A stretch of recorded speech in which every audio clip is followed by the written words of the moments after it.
Hello, and welcome to the All Things Narrative Podcast, where we explore the relationships between the stories we love and the stories we live. I'm your host, Derek Hatch, and let's get started. All right, welcome back to All Things Narrative, and our second Tuesday of the month is our Narrative 101 conversation, or should I say monologue, because it's just me in the building today. And it's all good because I am so glad that you are here. Thank you for checking out this podcast. If you are enjoying this, please connect with us on social media through Instagram and Facebook. Subscribe so you never miss an episode. Yada, yada, yada. You know the drill by now. So, the weird thing about when you do a podcast and when you do start a business and all that stuff is you have to do a lot of self-promotion, and you just find yourself having to talk a lot about who you are and why you matter and why people should pay you for your services. And that's been one of the hardest things to be transparent about this whole journey is I kind of just like to come in and do my thing. This whole idea of like selling myself and whatnot is challenging. Not that I don't think I have something to offer, but I guess I just don't enjoy that part as much because I don't want it to be about me. And this is a narrative practices thing for sure, because today what we're going to talk about is this idea of being decentered yet influential, or you might have heard it said, influential yet decentered. So this is a very key idea in narrative practices. This is something that when you read, Michael White, David Epstein, any of these writers who write on narrative therapy and narrative practices, you're going to see this come up eventually. And of course, it's in our good buddy Jonathan Stillman's Narrative Principles book. It's actually Principle 2A. So this is a big one. And I wanted to save it till now because I wanted to kind of do some episodes first on the what and the why, because this is very much a part of the how. How do you do these things? And this is so key here. So this idea of being decentered yet influential is hard for us, especially hard for someone like me. I love to talk, but I also love and this is genuine. I just genuinely love sharing my experiences in ways that maybe can be helpful for people. And in narrative practices, we have to remember that as practitioners, it's not about you. It's not about me. It's about centering the person right in front of us, or the people right in front of us if we're in groups, and asking ourselves, are we truly present to what they have to say? This comes back to the listening episode, right? And there'll be a little bit of overlap because this builds off it. But if we are being good listeners and we're going to ask good questions, and these questions that we ask are questions that are meant to ultimately be in favor of what story the client is longing for. I think sometimes when we become quote unquote experts in our field, be it a therapist or a counselor or a teacher or a CEO or a leader, whatever position you're in where you have influence over people, we tend to fall into this mindset that, well, because I'm at the top or because I've arrived here, I therefore know what's best for you. And that's not to discount the true wisdom, because there is wisdom as we grow into these positions. And there is wisdom that comes, hopefully, to somebody being in a leadership position. But the reality is sometimes I think we could get too caught up in this idea that I am the solution. They're coming to me and I'm going to fix the problem. I'm the one who, it's my responsibility to set things right for this person. And a lot of this can just put this pressure on us because we want it to be about us. There's this idea of a Messiah complex, right? Where you want to go in and you believe that you are the one. Maybe sometimes in some cases you think you're the only one that can go in and fix this, And there's a lot of great films that explore the Messiah complex. Silence, with the Martin Scorsese's Silence, with Andrew Garfield and Adam Driver. That movie explores that Messiah complex of how sometimes it can blind us to the true pains of what a person is going through. And maybe we might have something good to say, something good to offer, like Andrew Garfield's character in Silence. I believe he was genuine, and I believe he was there wanting to do some good, as are many of us. But this idea, when we center ourselves, we end up missing the people right in front of us. We don't see them for who they are and where they're at. We instead see them for what we want them to be. And that's dangerous. We have to be super careful of that. So this idea of being decentered yet influential is kind of a way of balancing the scales again. It's kind of a way of allowing us to, as practitioners, to evaluate our role. And that role is more like a guide. And we know these guide characters in fiction. They're all over the place. So think in Star Wars, think Obi-Wan, Harry Potter, think Dumbledore, Lord of the Rings, think Gandalf, Spider-Man, think, various people. If you heard our Spider-Man episode, you could think Uncle Ben. You could think, in some ways, like other superheroes, like in the comics, Human Torch, or Tony Stark, Iron Man in the MCU movies, right? Captain Stacy. These stories have these guides. The guides are usually pretty cool. They have a ton of life experience, and they know what's up. The guide is someone that you often point to in the movie and you're like, yeah, they're awesome. And you get that moment usually in the series where you get to see them do something cool. And that moment when they do something cool, you kind of realize, whoa, there's more to them, right? Than what you see or what you have seen. Because what you have seen is this very mentoring teacher type of role. But they're not going around as good guides saying like, oh, when I did this, when I did that, and like just bragging on their past experiences. It's cool, like when you watch Obi-Wan in the original trilogy after you've watched the prequels, and you're like, wow, this guy's done a lot of stuff. And you're just kind of like, dang, he's quite a humble guy. You really get the sense in Star Wars A New Hope that he is there to better Luke, to get him on his journey and to help move him in the direction that Luke wants to go in, but also that influential piece, which is where he sees that Luke still needs to learn something. Obi-Wan has that piece of the Jedi. He has that knowledge and that skill, and he wants to pass that on to Luke, right? As narrative practitioners, we have these knowledges and skills that we want to impart to people that we believe can help them to live a meaningful story, that can help them to live the preferred narrative, that can change their lives and help them make sense of it. So it's important as the guide that we are using what we have. We are using these skills and knowledges and using them responsibly and passing them on. But at the same time, we have to remember that that's their journey. It's Frodo's journey. It's Harry's journey. It's Luke's journey. It's Peter's journey. Or into the Spider-Verse, it's Miles' journey, They have to remember that there comes a point where we have to step back and realize this is their journey and I am the guide. That's what we say at All Things Narrative. That's the role that we're going for, or at least I'm going for. I don't know. I say we, I'm the only one, but that's what I'm going for. It's cool because I think it does benefit every one of us, including if you're a narrative practitioner and you're listening to this, or if you're in any of these kind of fields, teacher, CEO, that you're the one who has a guide as well.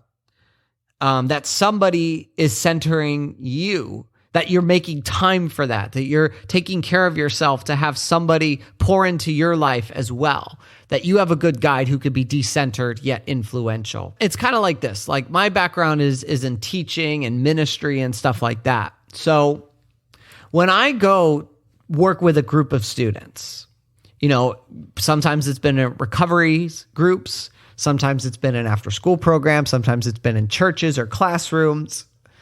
I'm not there to basically have a self-care for me. Like, that's not what I'm there for. I need to go get that somewhere else. You feeling me? I need to go have somebody else pour into me and take care of me. Because when I'm in that place, in that classroom, in that recovery group, wherever it is about them. That is their moment where they are being challenged and loved and guided as the protagonists of their lives. So you have to tell yourself that, because as a teacher, you tend to get into this mindset, especially as you develop curriculum of like, well, I know what's best and I'm going to come and give it. You always come, you want to be prepared, right? But you also want to be open. You want to be open to what the vibe of the room is. You want to be open to, there's been times where I've come in and I've had all these lessons, all these things planned out. And then somebody comes in and says, my grandma died. What do? Do you stick with your plan, or do you go into that? And that's why I always might ask the person, like, would you like to talk more about that? And sometimes they do. And I throw out my lesson plan. I throw out what I came with. And I said, all right, let's go. How can I be here for you? Other times they're like, no, like maybe not right now, but thank you for asking. Let's talk about, like sometimes if you're going through a study, sometimes they want that. They want to continue in that. So it gives them a sense of normalcy. So again, it's preferencing the person, not you. It's not about you, even though we may want it to be about ourselves. I mean, it just gets annoying if it's just about you all the time, right? Oh gosh, I was trying to think of an example of this idea of centering yourself all the time into everything. And I thought of I recently saw this movie. I've wanted to see it for years. And this ended up being one of the worst movies I've ever seen. And I'm sorry if I offend you right now as I say what it is. And I'm sorry if you like this movie, but it's a movie called High Fidelity.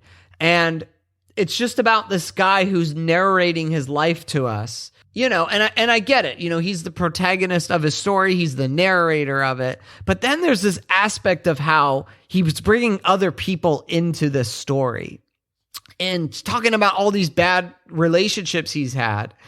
And he gets to the point where it's just all about him. It's all about him, and it's no regard for the other people in his life and what they want and what's going on with them. That's the last thing you want as a practitioner. Yeah, he's not a guide figure, believe me. He's not a practitioner. He's not anything like that. But we don't want to come in with that mindset. And this is a classic example of how this can happen here. Have you ever been in a situation where somebody is sharing something really deep that they're going through, that they went through, and you bring up an experience that you think captures exactly what they're going through? And you kind of share like, yeah, when I went through that, I didn't wallow around and was sad. I said, you know what? This is an opportunity. And I took that opportunity. And again, you could mean well there, but you're like, that person is not you. You are not that person. Who are you to say that person is going to handle it the same way you did and that they want to handle it the same way you did? So we have to be so careful, because that's why we want to ask questions. I shared in the last episode about listening. Go back and listen to this, where I shared my big light bulb epiphany aha moment when I realized, when I was, as a group leader, making it all about me, about my advice, about sharing my experiences and how I got through it and how I got over it, and how if you just do what I did, you'll get over it, because there's a formula. No, there's not. So yeah, go listen to that story, because that story from my senior year was so pivotal, and it changed my life in so many ways. And if we are in a position of influence, it's always good to check yourself. Why am I here? Am I here to just get people to think and act like me? Am I here just because I believe that I know what they want? I mean, gosh, being in the church world, you see this all the time with churches and ministries and missionaries. Oh man, I could tell you stories for hours of people that come in and they think they know exactly what this group needs. And they say, well, I'm going to give it to them. And I even today, like I'm thinking about this as a business, like how am I listening? Am I taking the time to listen to what people need and meeting those needs? So I'm not saying I've got this whole decentered yet influential thing figured out, because I'm working on it too for my life. I definitely have not arrived yet there, but I'm going for that role of the guide. I see the guide. I see that potential to be that figure. You think Peter Parker telling Miles Morales, don't do it like me, do it like you. I love that line. That's one of the best decentered yet influential lines. And that's what I'm going for. And, I know this might not speak to everybody, because you might be listening to this and you might be like, well, I'm not really like in a position where I have to worry about being decentered. I mean, this works for everything. If you're a parent and your kids are going through something, be present with them. Listen to them. Go check out our episode with witnessing and listening, because sometimes when your kids are going through something, parents, we can take that as like, oh, this is because of me. This is a reflection of me. Da da da da da. And again, we center ourselves, and it's not about us. It's how can I be present to my son, my daughter, whoever it is? How can I truly listen to them? But how can I also, as a parent who maybe has been through something similar, how can I use that influence wisely? And that influence comes, I think, a lot by asking questions. And what I've learned to do is, and I do this in workshops or one-on-one coaching, is if I do feel like there might be something valuable in maybe an experience of mine or something, I will always preface it with, hey, may I tell you a story? Can I share a story about my life or about my experience? And I just share the story. And sometimes I'll say, I don't know if that helps or if that does anything for you. And sometimes it does, and sometimes it doesn't. So you have to try, you have to kind of take a risk sometimes and try. Because there are sometimes where I share things about my life and it is helpful. But again, I like to ask the person, like, is this okay if I take the time and if I share something? And sometimes it's even down to the questions that I ask, where I might, ask a question and I might be like, if it's a tough question, I might ask, you might not be able to answer this, or you might not want to answer this now, and that's okay, but I want to ask it. And sometimes I'll ask the question not expecting an answer, but just saying, maybe think about this, maybe it's helpful, maybe it's not. Because we have to believe that people want to try. They want to try to take care of their lives. Because if they're coming to you and asking for help, hopefully that implies that they're willing to do something. They're willing to try, and trying to give them the benefit of the doubt there. So I don't have too much left on this episode. I know that this is a journey for me, David Denborough in that episode talked about how the dangers of just kind of showing up and with a full, expectation of, okay, this is exactly what we're going to do. This is how we're going to do it. And, it's one thing if people like sign up for something because you're telling people, hey, this is what I offer. And if people are signing up for them, they're saying, yes, I want that.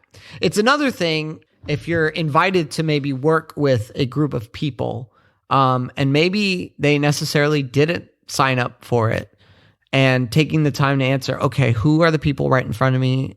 What can I do for them to get them to where they need to go in the story of their lives? And where they need to go, meaning where do they want to go? And finding those moments, because guides can challenge. It's okay to challenge people. That's how we grow, right? If we don't ever get challenged and we just like pat people on the back and just say, oh, you got drunk last night, good for you. We don't really want to do that, because we don't want to enable or anything like that. So we want to strike that balance, decentered. It's not about you. You go have time somewhere else where somebody pours into you and you're the center of the conversation. But that's not what a narrative conversation, or when you're teaching or you're working with your employees or whatever. It's not about that. My wife and I love watching Hotel Hell, and you just see these hotel owners that just make it all about them, and that's like the thing Gordon Ramsay always has to tell them, you're in the hospitality industry. It's not about you. It's about you. How are you serving them? How are you being there for them? And that's a great place, I guess, to end on. So find that balance and don't be afraid to fail. Don't be afraid to try, because that's how we learn. That's how we grow. I guess it all just comes back to humility. And that's what I want to strive for, is to be I'm thankful that I'm in a position of influence, but how do I not be prideful about that? How do I not use that as power over people?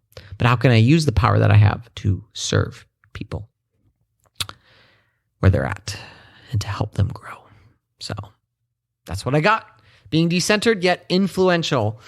And we've only got a few more months of the year left, which means we only have a few more of these Narrative 101s left. And so we've got a few kind of miscellaneous topics to hit on. Thank you so much for checking this out. And this kind of, concludes, the listening is kind of like the part 1 and this is the part 2.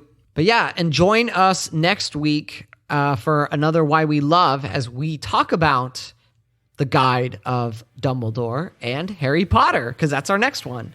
So thank you so much for being here, and I look forward to spending more time with you as your friendly narrative practitioner. It is not about me, but I am thankful that you take time to listen to me.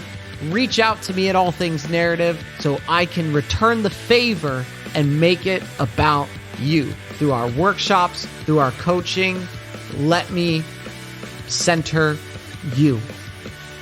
It would be an honor and a privilege to do that. And until then, or until next time, take care.